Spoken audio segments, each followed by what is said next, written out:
Рамзан Ахматович, пожалуйста.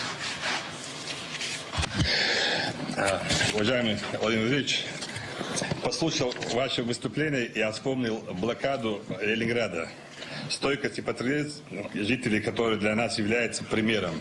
Сегодня вокруг России, можно сказать, такая же блокада, но экономическая. Во-вторых, мы победили в Чеченской республике международный терроризм, который поддерживался Западом. Этот же Запад сегодня поддерживает на Украине этих шайтанов. Я уверен, что вы в курсе, но хочу подчеркнуть, что в Варваровке Луганской республики жители проявили такую же стойкость и патриотизм.